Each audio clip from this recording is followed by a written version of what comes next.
All right, welcome aboard, everybody. Pete Kaliner here, and this is I think I know this guy, Vince Coakley. What's up going on, Vince? Hey, how you doing there, Pete Kaliner? Good to see you, man. Yeah, I'm usually coming on after you, so now I get to toss to you. It's a novel thing. So Different we got, dynamic. yeah, exactly. So I'm usually listening to Vince as I'm getting ready for work and making my lunch, getting in the car, driving in, and then I'm like, oh, he covered that topic. I was going to cover that. Oh, he covered that topic. No, I'm kidding. Um, Want to say hey to what do you got, Diva or is it Deva? Diva and Tracy and Lily, welcome. I wonder, is Lily related to Diva? I don't know. The same last name. That'd be very coincidental otherwise.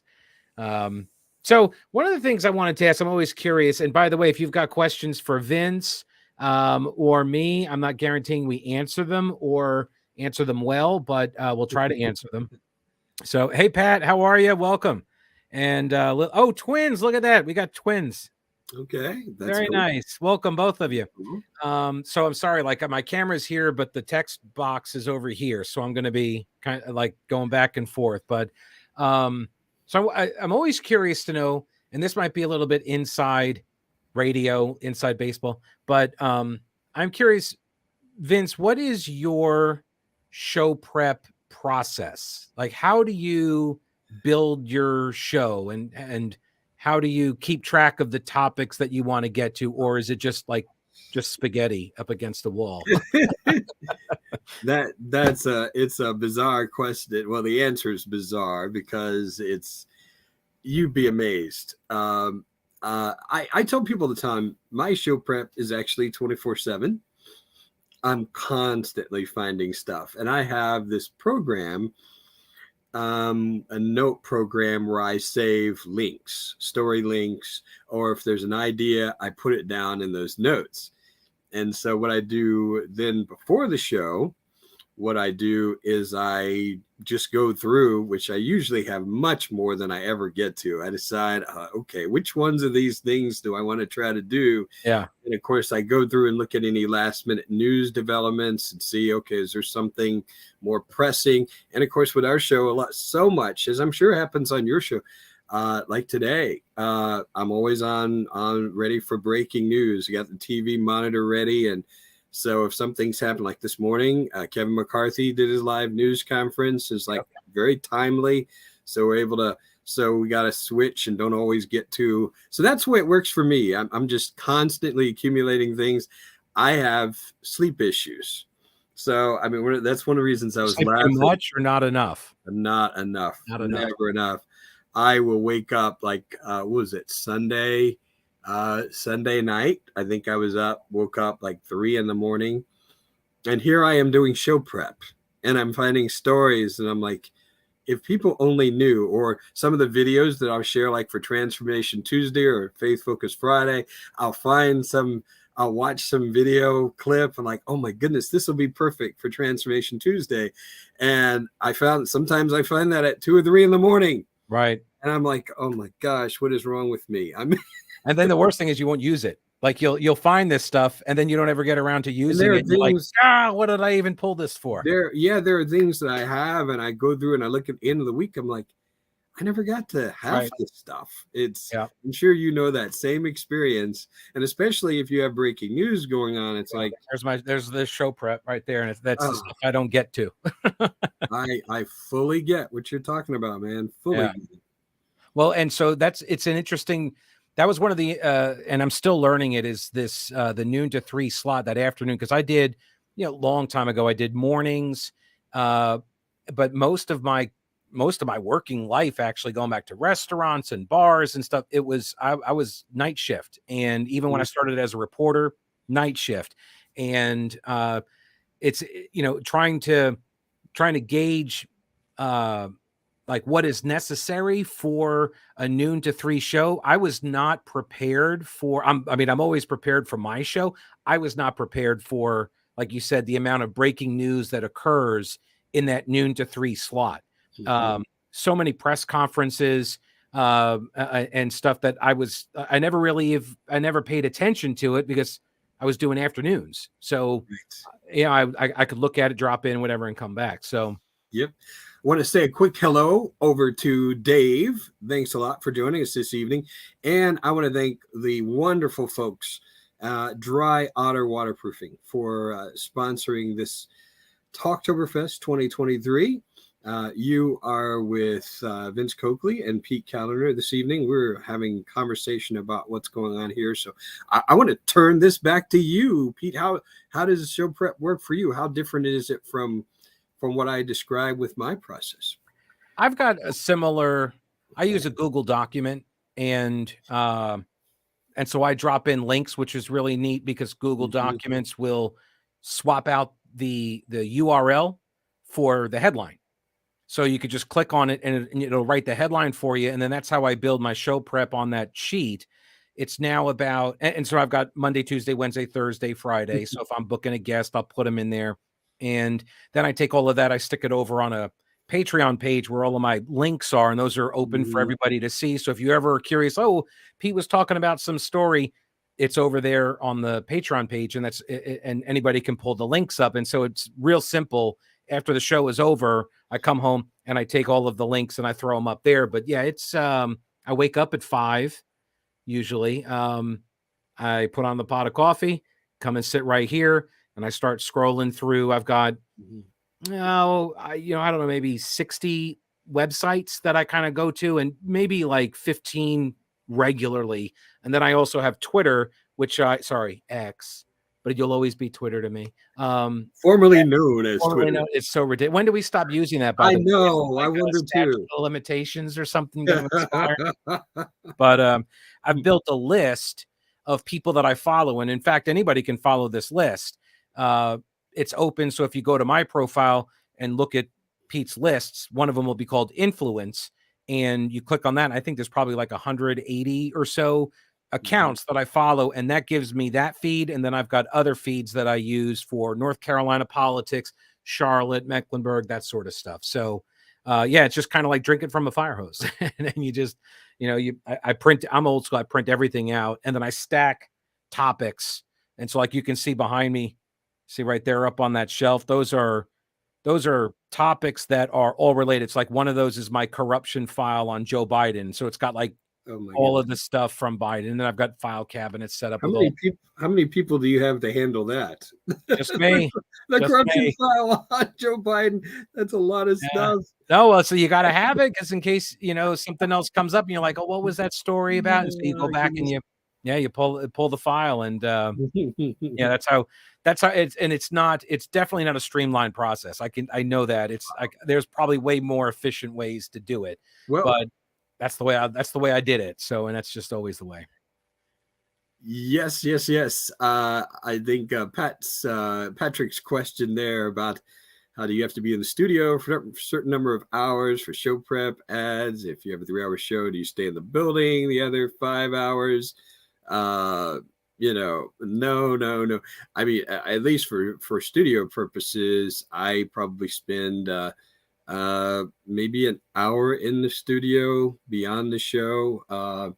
If that much. I try not to spend that time in the studio, in preparation for the show. So, and the other thing I will say, if you saw my office, Pete, you will certainly understand why I don't do paper anymore. I'm horrible. I'm a horrible hoarder. And I've got stuff I know that goes back to the days when I started WBT in 2011.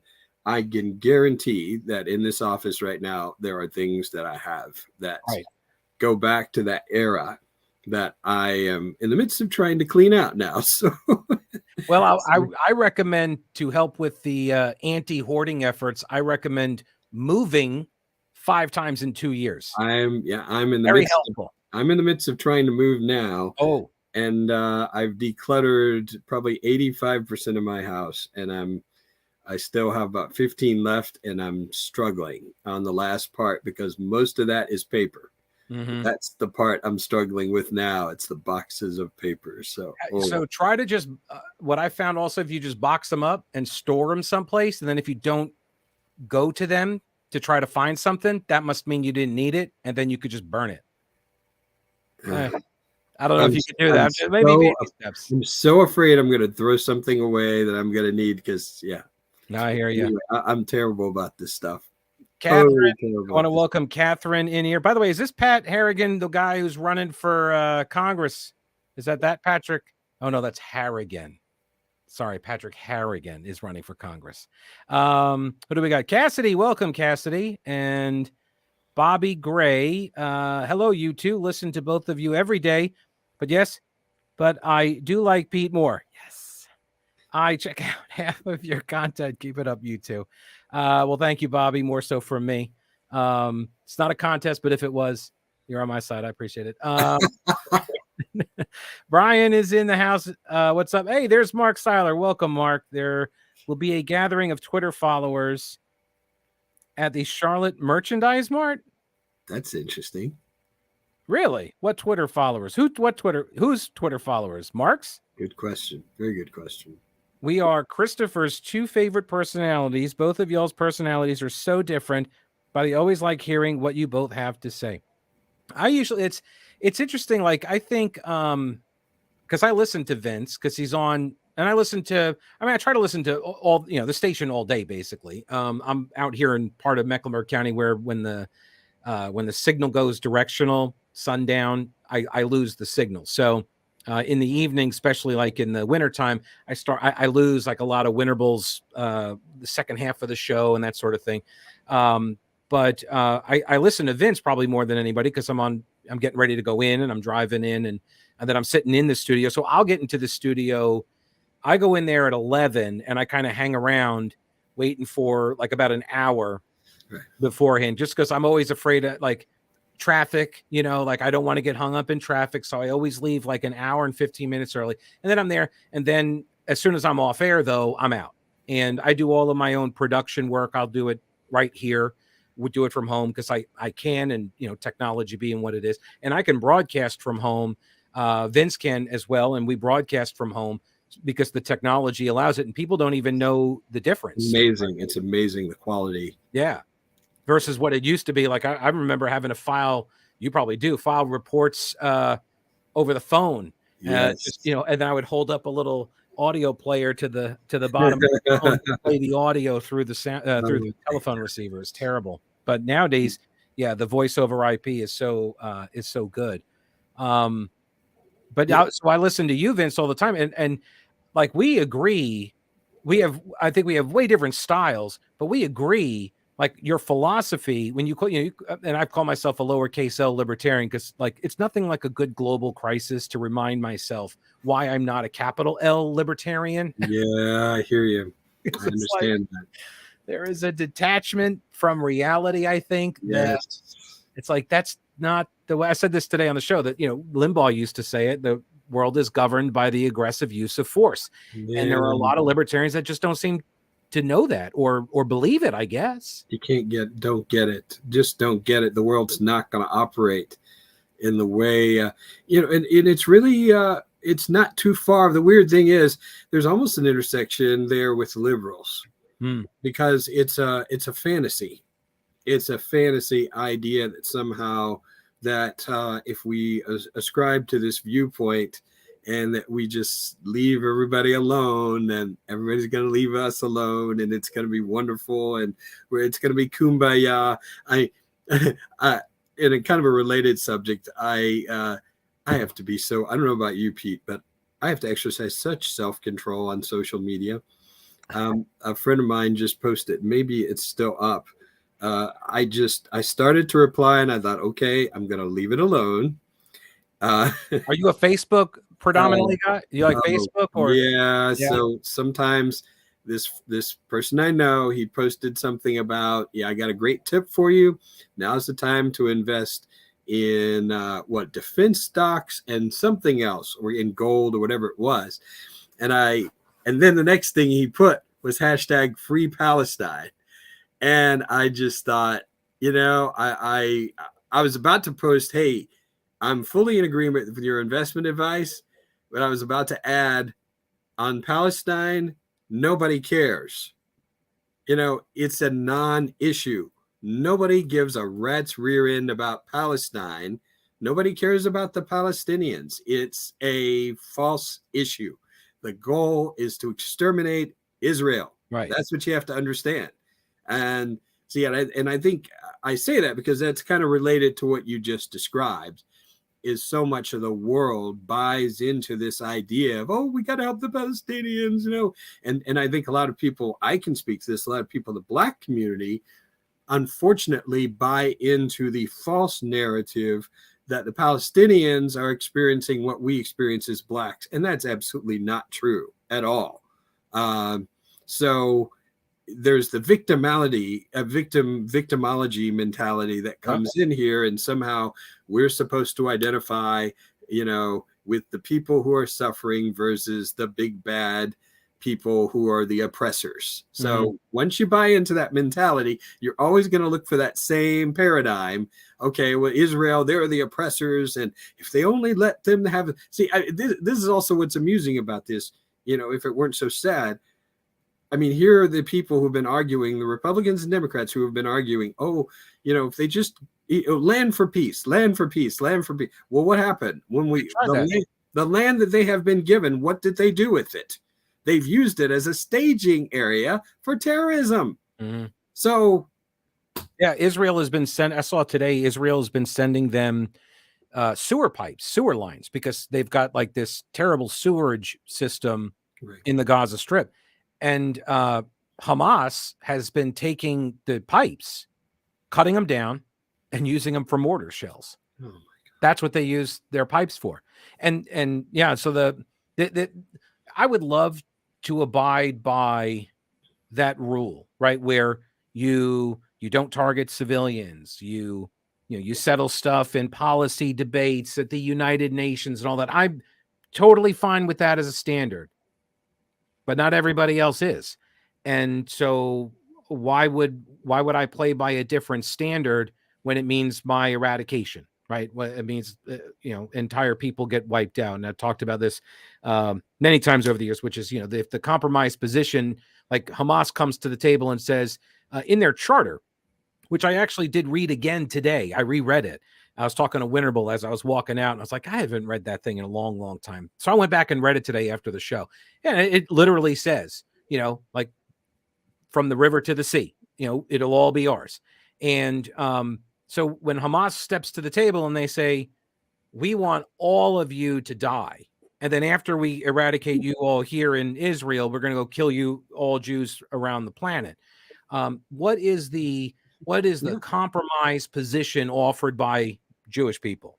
Like, okay, well, you get to, how about not all? How about you just kill half of us or something? Rape half. There's a great. Yeah, I don't understand how that's a legitimate argument when that's their starting position, which is one that abandons the standards of voluntarism and freedom of association and this peaceful conduct. When your immediate opening argument is everybody dies, I don't think then we're playing by the same rules.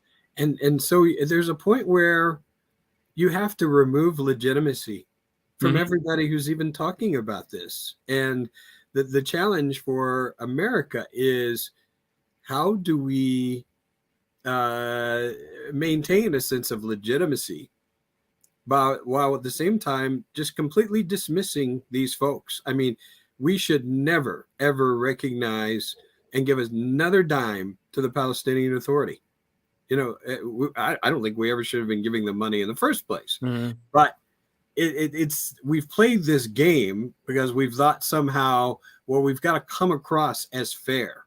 And the truth of the matter is, there's no upside for America in this at all. There is no upside for us in any way giving any legitimacy to Hamas and the Palestinian Authority. It's simply not going to work. Yeah.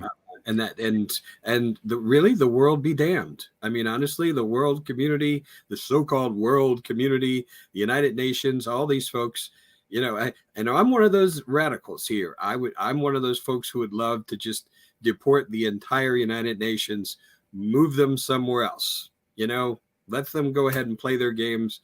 on another planet somewhere.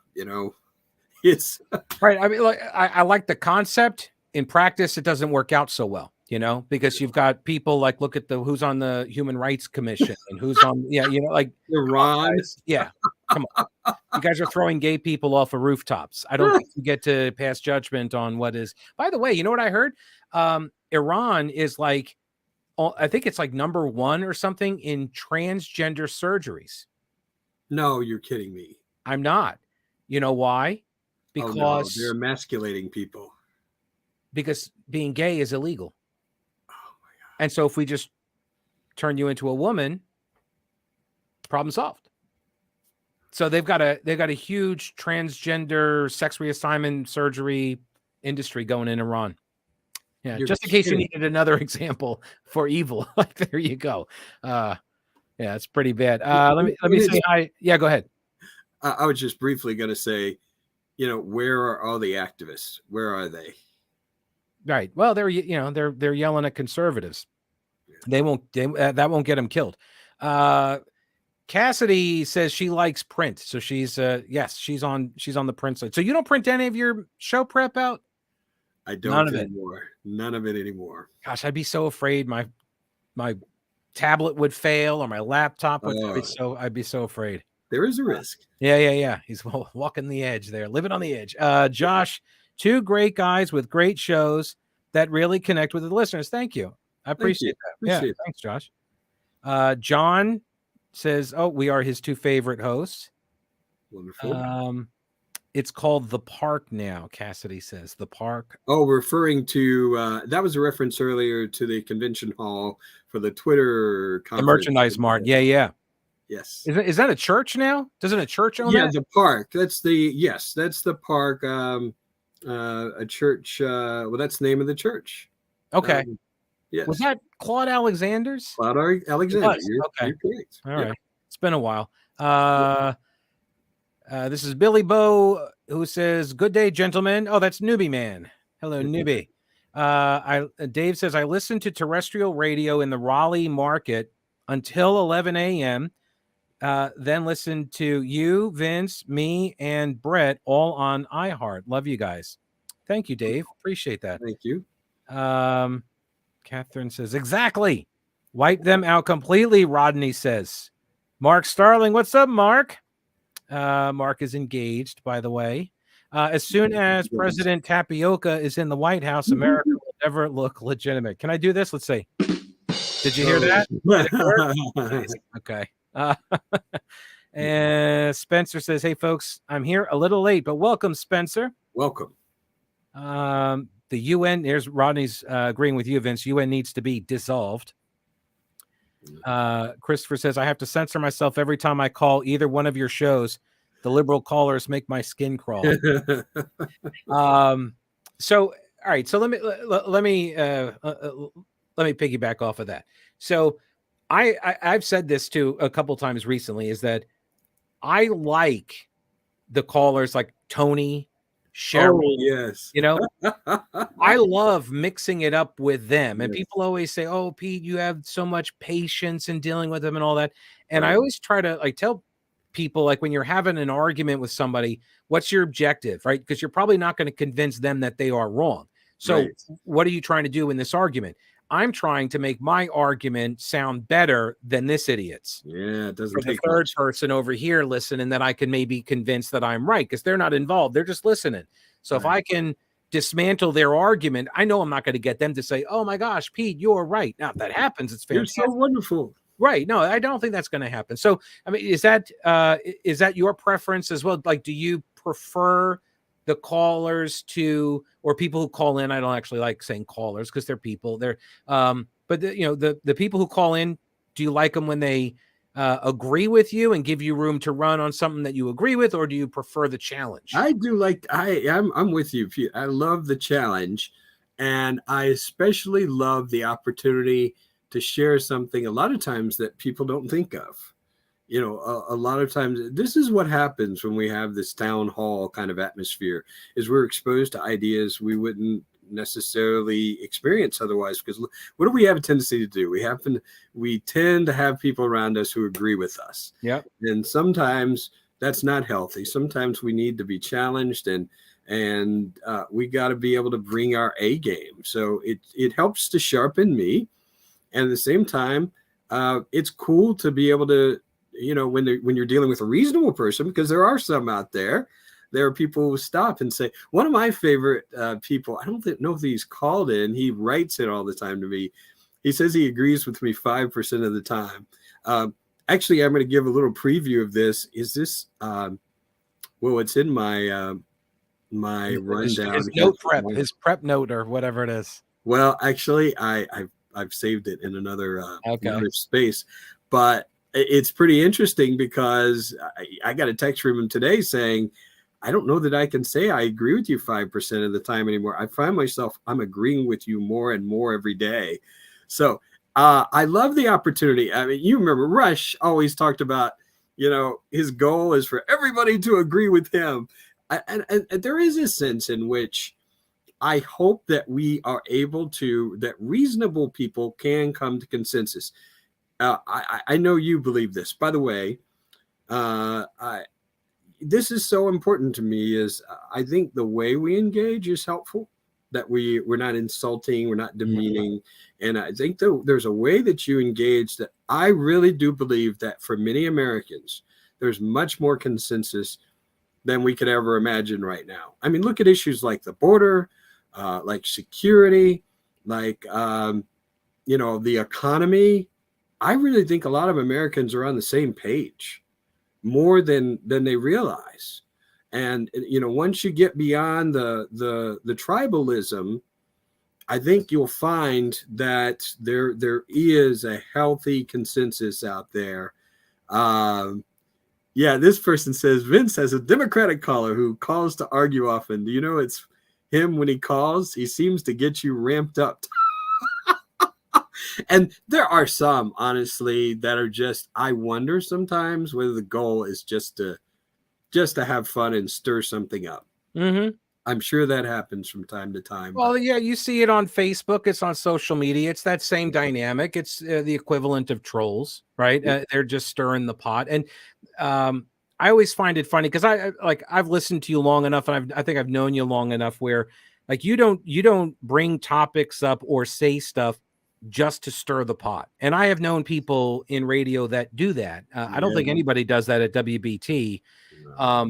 And I would tell you if I did, like, oh, there's a pot stir. I don't hear that. And I know what that sounds like. Let me just say it that way. So I know what it sounds like, and I don't believe that anybody on BT does that.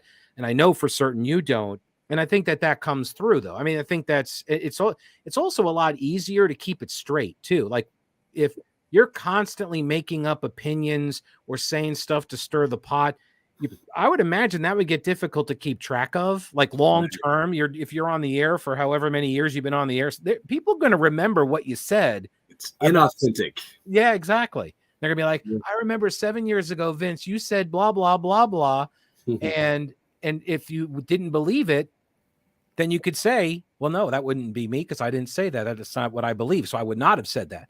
But if you were just stirring the pot, yeah, you're going to get caught. I mean, that's Hancock gave me that advice a long time ago. He's like, just be yourself. Authenticity. Right. That's the key thing. Authenticity. For those of you who may be wondering, this is Talktoberfest 2023.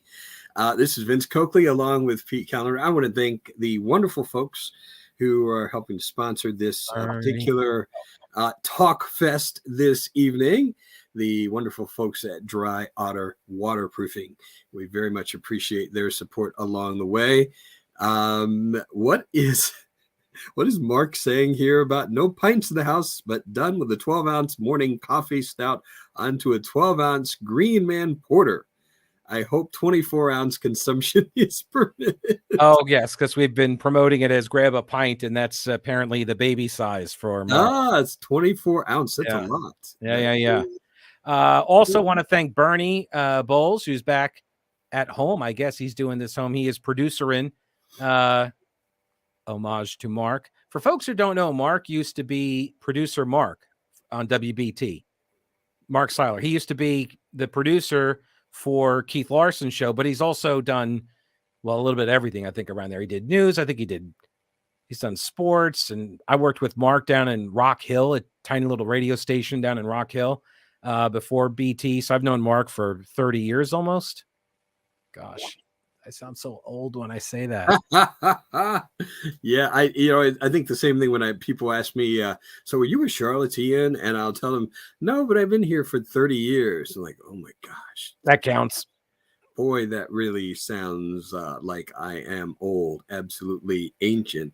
And other things I was thinking a few minutes ago, because I want to make sure, and it's not that we have to, hey, we can talk about whatever we want, Whatever you want. Yeah. I want to get your thoughts on what's going on with this speaker situation. One of the things I keep hearing over the weekend are people complaining about. I want to get your thoughts on two things, Pete. One of them, the idea that in this time of crisis, it's horrible. We don't have a speaker. It's the end of the world. That this thing they never should have blown up poor Kevin McCarthy. Mm-hmm. And the other thing that's interesting is now who steps up to the plate this morning to come out and really look like a leader? Kevin McCarthy. Even though he's not speaker anymore, he felt compelled. What are your thoughts on this? Is it the end of the world? We don't have a speaker now. Can we wait 2 days to resolve this? And what do you think about old Kevin? I don't know, Vince. Stuff might not get done in oh wait, never mind. Yeah. Like that's I mean, really, like was the split house, divided house of the House Republicans versus the Democrats running the Senate, were they moving a lot of legislation through that I wasn't aware of? My gosh, we're not doing anything. But what I also find hilarious is that what a difference 24 hours makes, because in the wake of the Hamas massacre, you've got people calling for the Republicans to be responsible because of the lack of a Speaker of the House. And oh my gosh, can Patrick McHenry even get a briefing? Oh my gosh, And then what? 24 hours later, you got Joe Biden. Where's Joe? Joe Biden waited. So that massacre happened, and it was the next morning before he did anything, where he was even informed. He said he was informed at like 8 a.m. the next day. And then today they put a full lid at noon. So the White House was like, we're done talking to anybody at noon. And look, I want to believe, because you know me, I'm an optimistic kind of guy, try to give people the benefit of the doubt. Right. So I want to believe that he is, and he was, working with his advisors in crafting the letter that came out from all the joint leaders of the world. And maybe he's, hanging out in the Situation Room, making really bad decisions down there. I don't know. But I got to believe that he's doing something. I want to believe that he's doing something. So I'm willing to give some latitude there. But I just point out that the people who are screaming about us not having a speaker seem to have nothing to say about Joe Biden not being anywhere in the last. Oh, I'm sorry. He was at the barbecue. I was about to say that, the barbecue. Can't forget that. That's right. Yes. As Diva has pointed out here, Joe is too busy having the barbecue. Right. So let me ask you, would you have canceled the barbecue if you were president, or would you have just not gone? Like, you guys have your party, I won't be attending. Like, I think that's what I would have done. Like, let you guys party, your family's here. I would have let them go on, but I would not have gone. It's not a good optic. Not a good optic at all. But I think this is one of those things too. You have to wonder how much decision making is he actually doing on things like this anyway, based on his state of mind. Mm-hmm. Which is another good question. How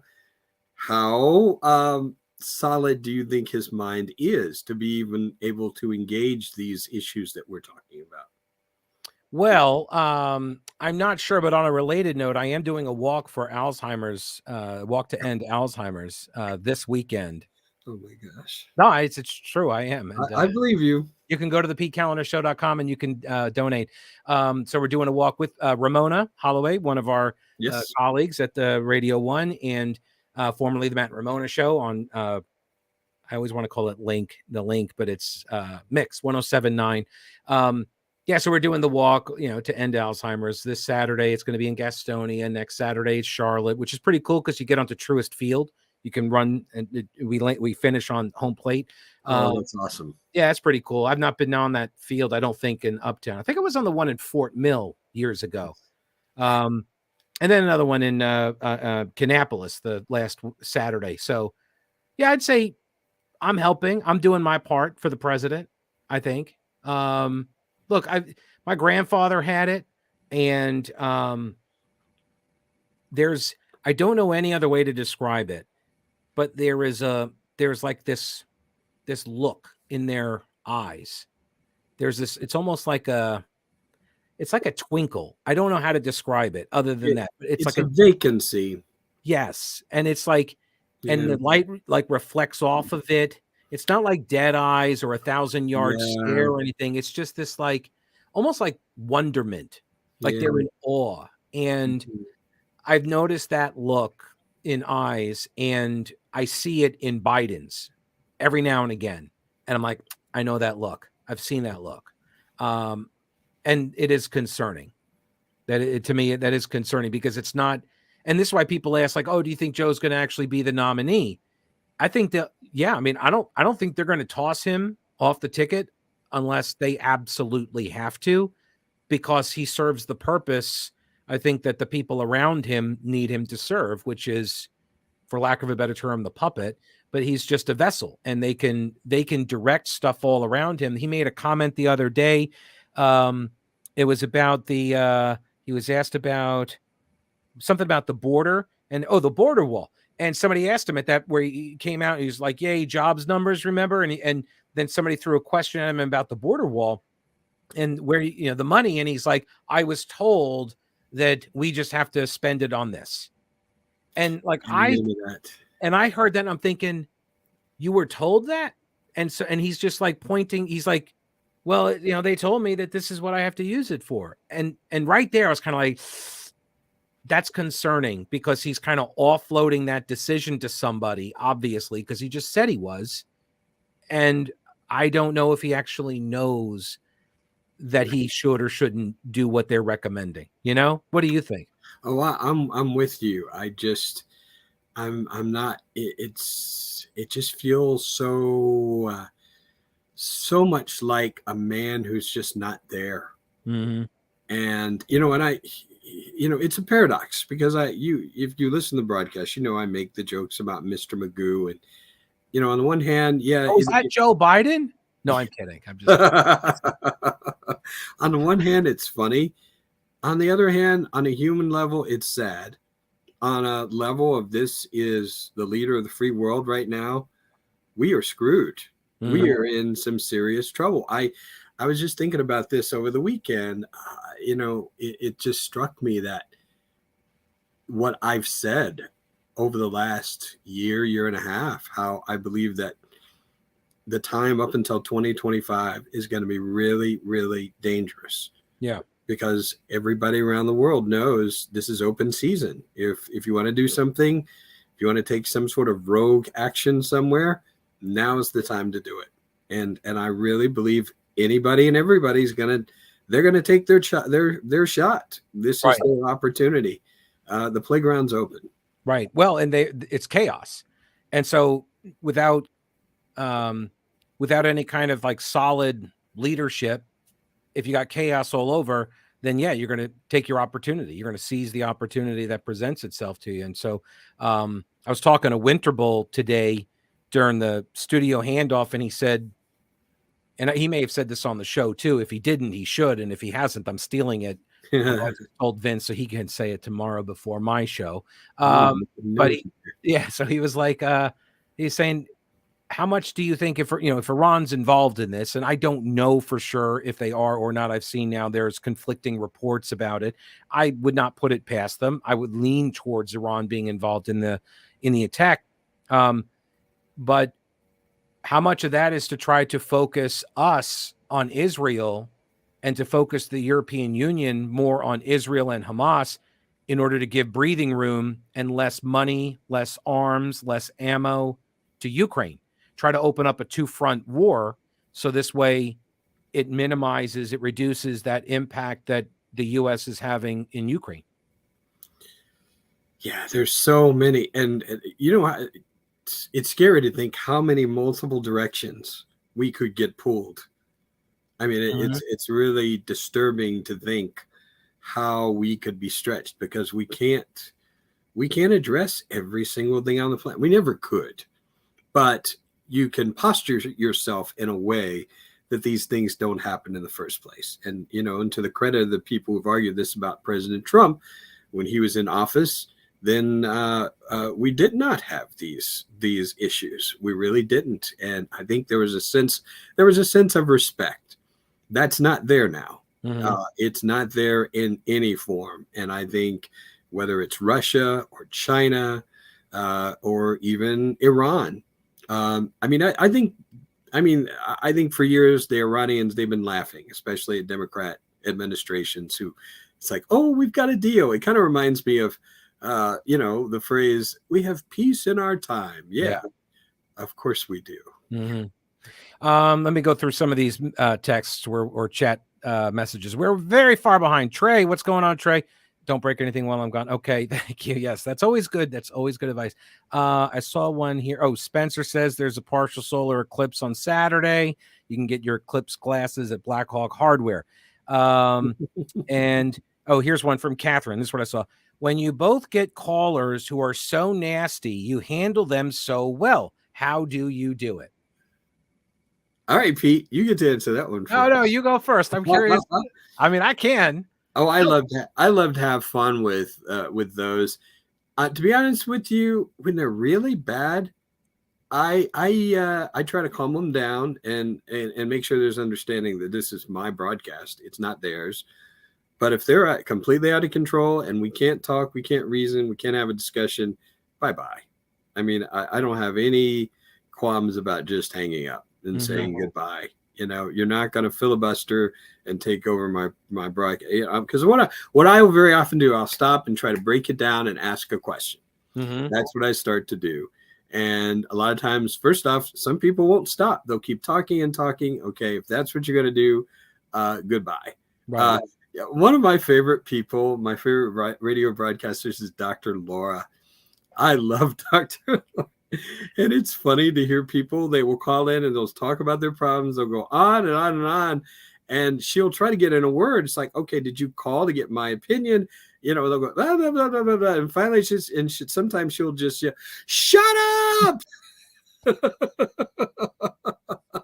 Well, I wonder if your background in journalism helps you with that, helps you with the asking of questions. Because there's I feel like it's almost like a gear that I'll shift into. Yeah. Where if I'm having a discussion and it's going well, and then okay, make assertions, make your arguments, and prove your points.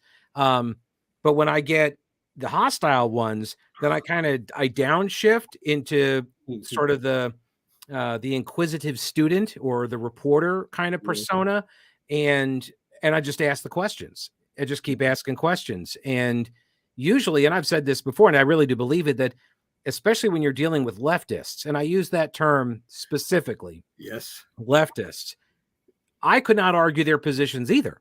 They're irrational, they're illogical, right? So on the one hand, I have sympathy for them, because once you start asking them, this is why I keep asking the question, like on abortion, I'll ask, when do rights obtain, right? That's the fundamental question. When do the human rights obtain, right? Because people can argue, and you start arguing about when does life begin? Oh, well, I think it's here, I think it's there, whatever. No, whatever. Set that aside. When do rights obtain? Because at some point, that fetus, that's a human being, right? You and I believe, I think, both at conception.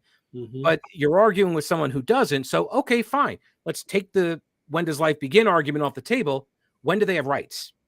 At some point, you got to say it's got rights, right? So when is it? And they never want to answer the question. It's just like with the Matt Walsh thing, right? What is a woman? Don't want to answer the question. And like, you distill this stuff down into just the purest form of the question. And they get hung up on it. And that's what's like, oh, I feel bad for them. Because like they've built this entire ideology and then their own identity around all of this. And they have never thought any deeper about the topic. Like that's sad to me. I don't hold any opinions that I believe are wrong. I try not to. And you know what this is driven by. You know, I have these conversations all the time. You know, one of the saddest things, I remember a conversation, and because this is the son of someone who is prominent, who I had a conversation with on social media. I try to be a gentleman. When someone posts something on social media, I generally don't go on their page and say, "You stupid idiot, you're really off."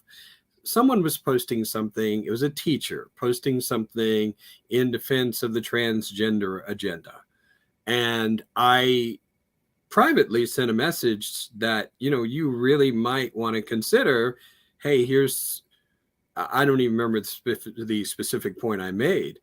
And next thing I know, this person posted on Facebook. They posted on public on the page, you know, I'm sick of people who don't even know me saying this or that and whatever, and just double down on the whole transgender thing about all the experts, which was part of the point that I made privately, which was these groups are not any longer like these medical associations and others. Yeah. They're no longer scientific. Yeah. They're all driven by politics. It's like they've been captured. Yeah. All of these decisions that have been made, like things that used to be referred to as mental illnesses years ago. Well, why aren't they considered mental illnesses anymore? Has the science changed? Has the data changed? Of course it hasn't. What's changed is the political science. Mm-hmm. And so now all the medical groups, the psychological groups, all of these groups now are towing the line of, for instance, the alphabet mafia. Mm-hmm. And so you can't have an intellectual conversation about, you know, whether something is good or bad, whether something is unhealthy. You can't go there because now it's all about political considerations. Mm-hmm. I think, and I agree. I think there was a growing understanding, and there was a woman who came to the one of our News and Brews events, and she came up and thanked me because she had been a part of a focus group, and they started asking this focus group about trans issues, and she said because she listens to the show, mm-hmm. she had 2 points that she brought up in the focus group that she got from me, but changed the focus group's understanding of what it was they were discussing. And right. And so it's like, I feel like if we arm people, because look, you and I, we just went through how much show prep we do, right? A lot of that's just reading, researching stuff. And like you said, yeah, right. And you never get to some of this stuff, but it gets up in there. And so I understand that most people don't have time to do that. They're not spending 8 hours of their day doing reading and researching of all the different news organizations and how are they covering the story and who said what and everything else. That's on us to do.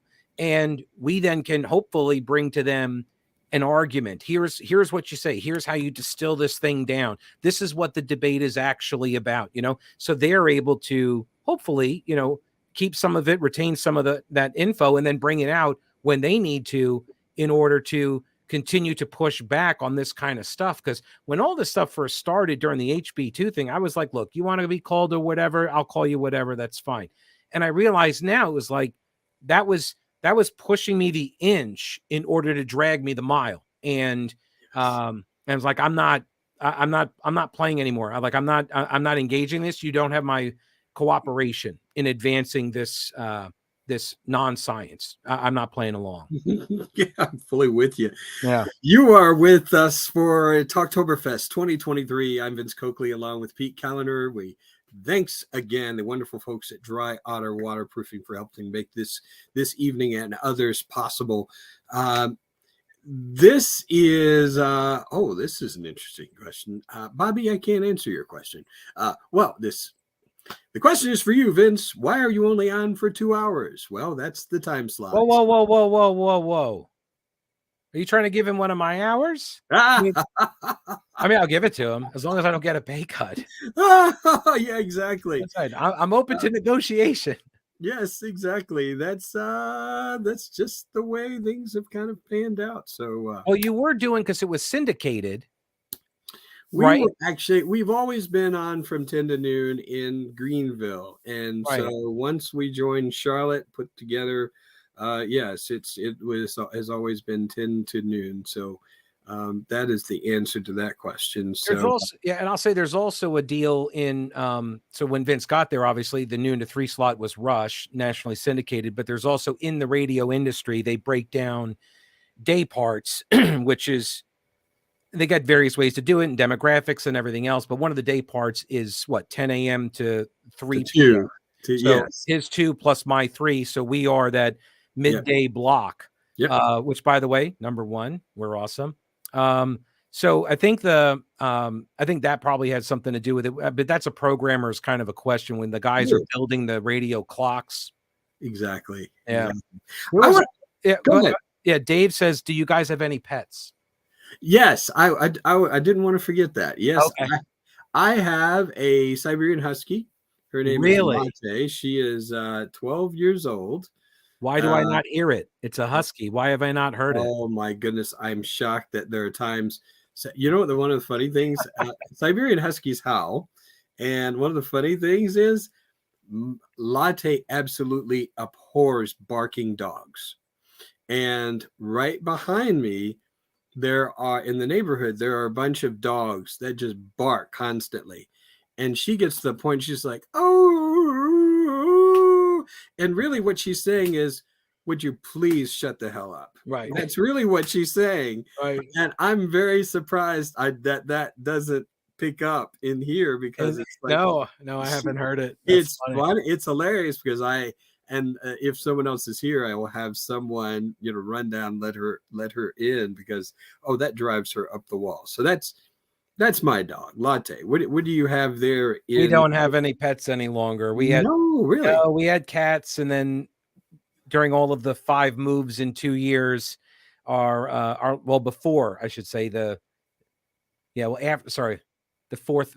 So yeah, the first move, and he was our last guy. He was old, and then he finally passed away up in Asheville. And then we're like, you know what? We're in an apartment, and we don't know what's happening. Like we're moving to a different house, and then we had to move back to Charlotte, then move to a different apartment. So we never got another pet. So we moved into this house, and it's brand new construction, and we kind of like not having torn up couches, Oh, I get it. puke all over the Oh, sofa and the bedspreads, and cat hairballs and cat tumbleweeds blowing through the hallways. It's kind of nice. I envy you in some respect. Yeah.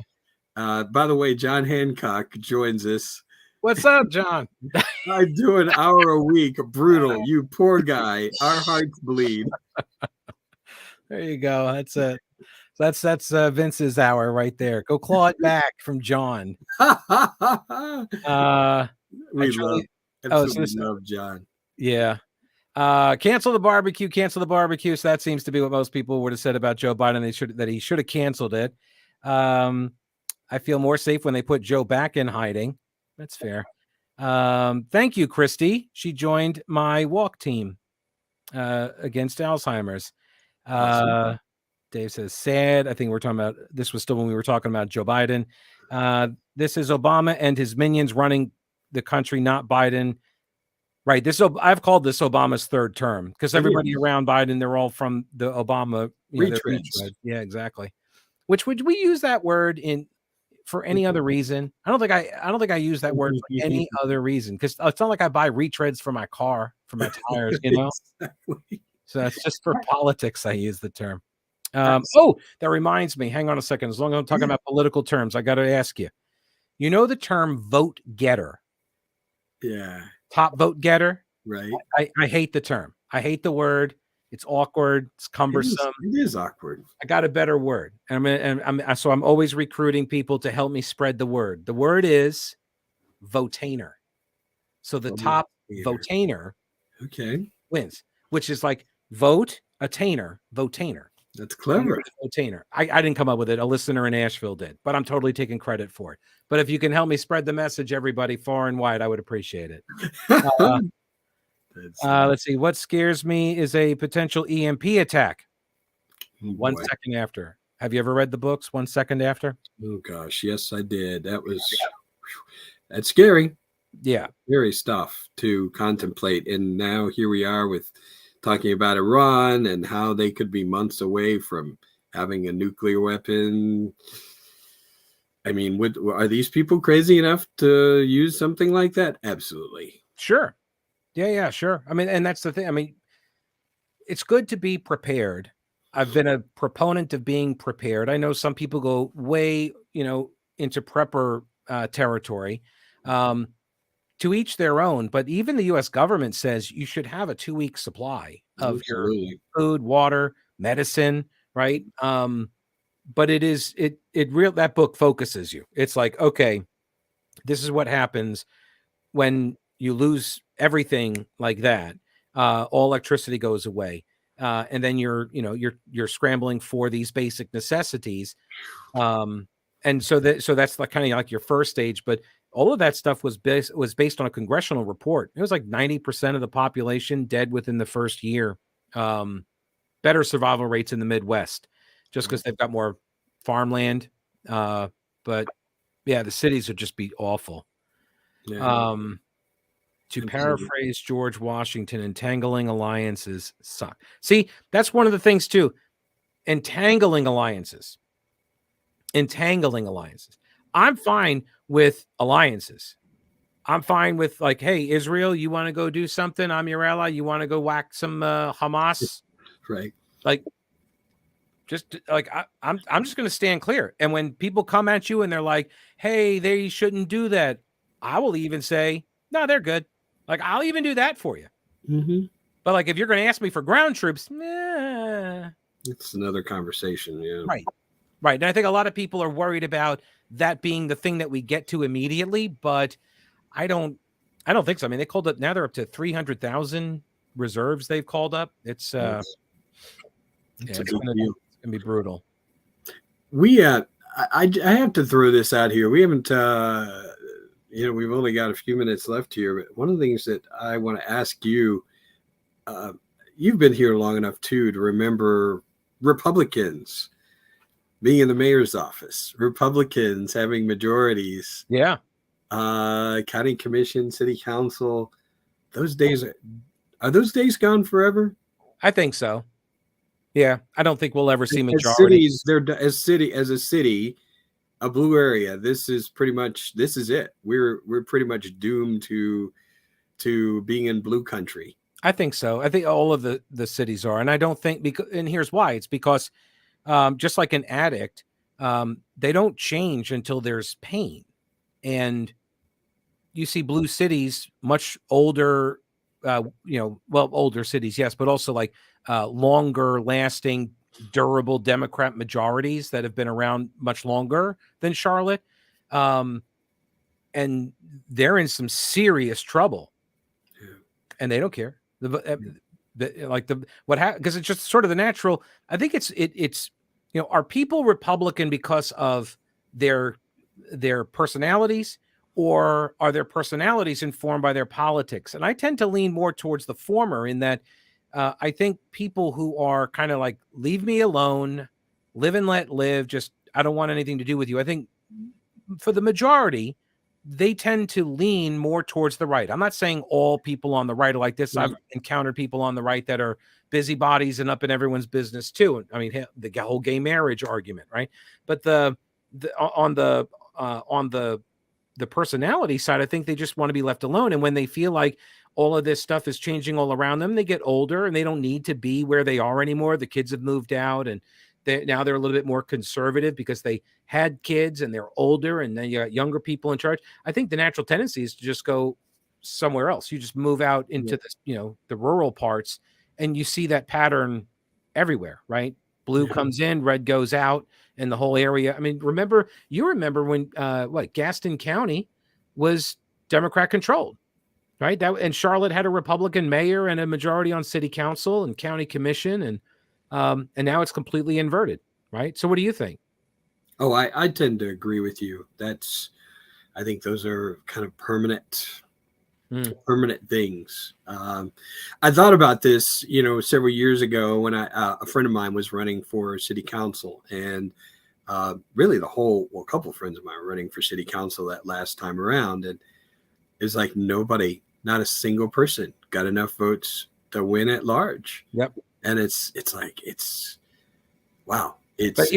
But they got to turn out, the Republicans got to turn out votes in Mecklenburg County regardless. Even if there's no way they can win, they need those votes at the state level. That's the argument that Republicans in Mecklenburg County have to be making. And in, Buncombe County, Wake County, they can't win there, but they've got to turn out voters, because there are still, I forget the number of registered Republicans in Mecklenburg County. It may be somewhere around like 100,000 maybe or more. So they got to turn those numbers out so they can get those totals at the state level up, because if they don't, and the city Republicans stay home, they're just going to get wiped out. Exactly. There's not enough votes in the rural counties. Still very much needed. I love Bobby's message here. I love this. Being able to look you two in the eyes while you are talking. There's nothing like that, is there? Just to be able to engage and to see us. That's really what Talktoberfest is all about. And again, we so much thank the folks at Dry Otter Waterproofing for making this evening and all the others possible on this particular evening. Do you have any final thoughts? Anything else that's on your mind or on your heart here? Well, I see John says that October is Pitbull Awareness Month. Oh my goodness! I didn't. I'm very aware of pit bulls. Oh boy, am I Just ever! saying. Let's not go there. Anytime they're around, I'm kidding. A pet lover got 4 cats. Just keep the house clean. No, I don't want to clean every day. Exactly. We had 3 cats, and it's a lot. I love the song you play at the end of your show on Fridays. What is the name of it? The name of the song is "Feel a Good One Coming On." The band is called Blackberry Smoke, and they actually do play. They come through Asheville pretty regularly. They're out of Georgia. Feel a Good One Coming On. Congratulations on your success with the weight loss program. Thank you, Steve. Appreciate that. We love dumbassery. There's another word I'd like to catch on. I'd like for her to catch on. Steve in Indian Trail. Thank you, Steve. Good to see everybody. And thank you, Kimberly, as well. I don't think I said hello to you. Look at Atlanta. Once they went blue, it never came back. Charlotte will be the same way. We have to be attacked before a blue city turns red. Yeah, maybe. Like Rudy, right? Although he was before we got attacked. But maybe New York put Rudy Giuliani in. He did. So maybe Philadelphia, you can do an extra 30 minutes like Bo and Beth did. Did they go for an extra half hour? That's apparently what happened there. I love this, being able to look you two in the eye. Oh, we already said that one. Remember the eclipse. I'll be in San Antonio. Spencer's going to be in San Antonio, everybody, for the eclipse. It's just a partial eclipse, but you need the special glasses, and Black Hawk Hardware has them. I moved from Metro Atlanta to Yancey County. I had been listening to Eric Erickson and hoped to find a local news guy, and luckily found you on WWNC. Glad I can still listen. Well, thank you, AJ. I enjoy. So Eric Erickson is one of those guys that I do follow on Twitter. He's on my list. Right. My influence list, especially during the recount stuff, the election stuff out of Georgia, and he'll tell you that he's not just a host, he's an activist. He's a Republican activist. So he knew all of the players, but also the laws, the rules, like the minutia of, election law. He knew all of that stuff. And so he was a great resource for that. And now I think he's gone syndicated now. Is he up against me? Why am I talking about him? Competition. Right. Hey, here's a name that we will both remember. Bill White. Bill White. Enjoy hearing and seeing you. Bill was a fantastic boss, programming director at WBT. I can't say he hired me, but I can say he didn't fire me. He did let me test the waters as a talk host, because I was a reporter, and I wanted to learn to do. They gave me a weekend show. I did a recorded 1-hour show, which I I think I took over when Pat McCrory had to run for office, and then they had to take him off the air. I think I started doing like a public affairs show on the weekends, and yeah. So and then he let me fill in for, I think, you at some points, right? Maybe so. Because you were afternoons, if I recall, and then Tara was there. I'm trying to remember who else. Jeff Katz was there. That 3 to 6 slot, I should say, the 3 to 6 slot, and then Hancock 6 to 9. I got to fill in for John, and then when Tara was in 9 to midnight, he let me fill in for Tara. So there you go. Bill White is the reason why one of the reasons why I'm sitting here today. One of the first people I talk with as well. No question about that. Yeah. Great guy, great programmer. He's not dead. He's alive. He's right here. I'm not trying to do his funeral here. But no, it's nice. This is somebody asked earlier, I saw about the platform. I mean, I think the fact that Mike Schaefer, our current programming director, great guy as well. And I think, this is the whole point of it. And BT has tried this before. I mean, there were still cameras set up in the studio for the first experiment when the live streaming stuff was kind of first getting started. Right, I remember that. Yeah, I don't think the technology really worked very well for it, I want to say. But it also requires, like, we got Bernie Bowles, our producer. He produces my show. He produces Vince's show. He could probably pull his own screen up here. He's in charge of the producing of this here. He is in the stream with all. There he is. There's Bernie. Bernie. Bernie for doing all of this. We appreciate it. You're welcome. Yeah. Well, we're paying him, I think. No, probably not. Yeah. Can we pay them anymore? Now, so Bernie came on board. How long ago have you been? How long have you been here now?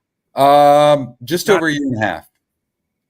It has been a year and a half. Okay. Yeah, I think it was March of 2022. I got hired. There you go. So Bernie is now most famous for failing Vince's history quiz every day. So I have to tell you, Vince, I have been helping Bernie on some of the questions. Oh, cool. Nothing wrong with that. Yeah, it's so funny to watch Pete's reaction when I get a question wrong. He'll like put his hands on his head. And then I'll just second guess myself like I always do in real life. And I'm like, oh, no. So it's always fun, though. It's great. Anytime I get on air with you guys, it's always a great time. Love being y'all's producers. Y'all I have a soft spot for Vince and Pete. Oh, yeah. That's just because we keep him employed. That's right. We absolutely appreciate you too. It's a blessing to have you. Absolutely a blessing. Well, I'm gonna hop back in the background because that's what I do as a producer. So that's right. He's got so he's managing. So yeah. So Bernie's managing the different screens. So as we now have the 3 screen and all of that stuff, that takes somebody to run. And I think that's why the cameras in the studio didn't work out. Because look, radio's not television, it's, right. I mean, Vince knows better than anybody, right? It's not the same. It's you do stuff for the eye versus the just the ear, and technical considerations for sure. Yeah. And also when you're doing it, it's like, you got to worry about where are you looking? That's the nice thing about the live streams is that this is way less formal, right? Yes. Way less formal, and doing more of a produced kind of a thing takes more people, but it also requires you and me, the host, whatever, to have to be aware of. Like, I remember this. Somebody told me I was doing TV news, and they were like, "This ought to be okay, good." So you're doing the two shot, right, where there's 2 people at the desk together, right? And when the other person is talking, they want you to turn completely to the side and look right into their ear, because otherwise it doesn't look right. Right. On TV, like little things like that radio guys would never think of, but somebody has to tell you that, because if you don't, or here's the other one, they said, well, if you do this, look how big my hands look, right? Never do this, never interlock your hands, do this. So this way the hands don't look so large on TV and in photos. Like, see, I didn't even know that. I've learned something else. Wow. Well, your new career in television, you'll be good to go. All set. You know what's cool about this? I'm even reflecting on this evening. The simplicity of this. I mean, the truth of the matter is, I mean, there's not much to look at here. You've got a very, very bland background here, but I mean, look at the very high definition background that Pete Kaliner could very well appear on a television broadcast. I mean, I assume that that is by design, that you've got that high definition look in your studio. Well, you can also, but you can. I think you could change your setting. It defaults to a lower quality, so I bumped it up because it was a tighter shot, and so I do my own live streams every Wednesday, and so like this is the background. But I built this over since 2020, so yeah, over like 3 years, just little by little, we moved in. So like one of the things I had to do what I've got in the background because you can't see it, but right up above there is the attic entrance with a drop down ladder, and it comes down like this. So I've only got 12 inches off the wall. So I had to find something flat up against the wall, and I wanted storage. So there you go. That was so that the cube solved that problem. And yeah, I mean just I mean I work in here all day long. I wanted it to be I needed to have everything that I needed to have. So it's pretty awesome. It looks absolutely stunning. Cool, thanks. In terms of the quality of that.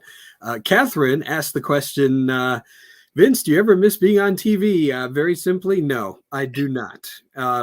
It's kind of funny. I think I mentioned on my show the other day, I was coming back from either Nashville to visit my son or Kentucky to visit my mother. And I know a lot of flight crews, a lot of aviation people. So it was kind of funny. I was coming back either in Lexington or I was in Nashville, don't remember which.